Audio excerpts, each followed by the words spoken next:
Hello and welcome to TVC News this hour. Former Governor of Kogi State, Yahaya Bello, is now in the detention of the Economic and Financial Crimes Commission.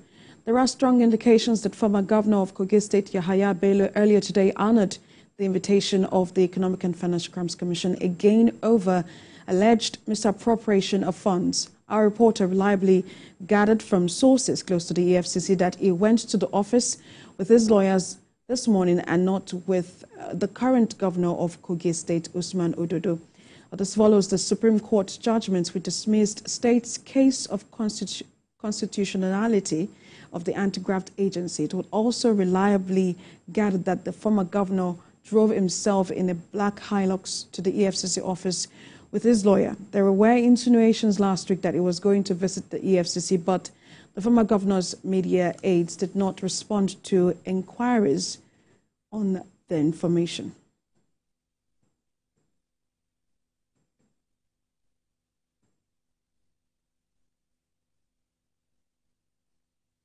For more on this, we have the spokesperson of the EFCC, Dele Oyewale, joins us on the news to help us clarify really the circumstances surrounding the arrest of the former governor of Kogi State. It's good to have you join us on the news. Oh, thank you so much. Thank you for having me. Good afternoon. So the news of course, the arrest of the former governor comes with a bit of drama, controversy this time around. It's not the first time we've seen this happen. A section of the media is reporting that he presented himself to the commission. Another media organizations are saying that you arrested him. Can you help us understand what really happened? Well, I don't know which narrative you are choosing to go by, but I can tell you with every authoritative finality that Yahaya Bello was arrested by the EFCC. What is an arrest?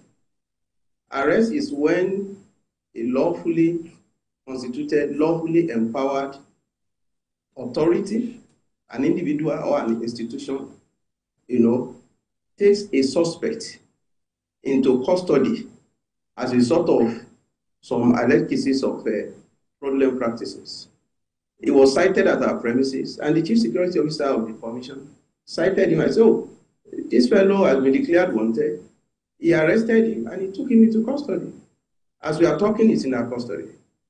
So an arrest can happen anywhere. It can happen in a bedroom. It can happen outside the bedroom. It can happen within the premises of an institution. But what makes an arrest is the legality, is the authority you have to put a suspect in custody. And that is what has happened.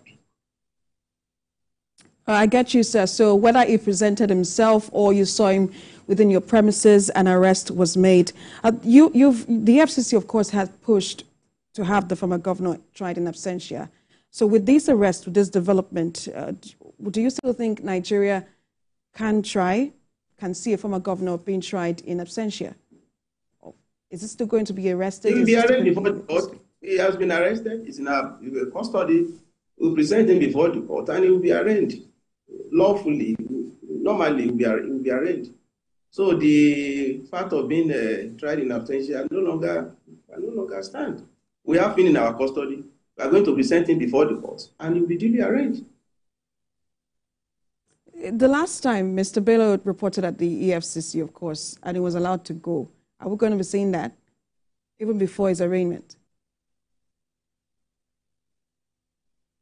I can't get that. The last time we saw Mr. Yahaya Bello, he was in your custody and then he was allowed to go.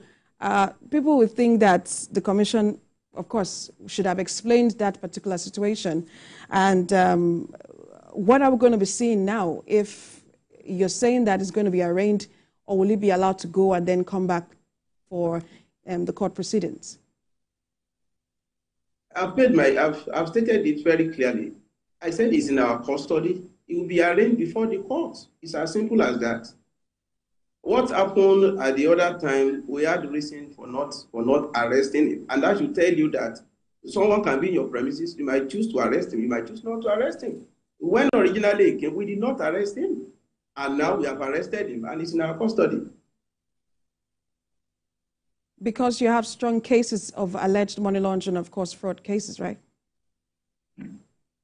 Yes, now, he has been arraigned before the Federal High Court, before Justice Emeka Nwite, for 80.2 billion naira alleged money laundering.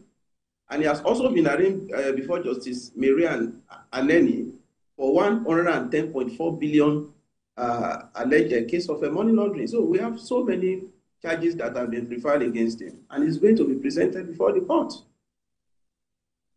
My final question to you, when you say so many charges, apart from these charges, how many counts are we looking at for Mr. Yahaya Bello? Now, before Justice Nwite, we have, I think, 17 count charges of money laundering. And before Justice Aneni, we have 6. So when you add 6 plus 17, that gives you 23 count charges of money laundering. Mr. Dele Oyewale, thank you so much for talking to us. We've just been speaking with the EFCC spokesman to help us clarify the circumstances behind the arrest of Mr. Yahaya Bello. Thank you so much. Thank you so much. Thank you for having me. And the United Nations Office on Drugs and Crime has raised concerns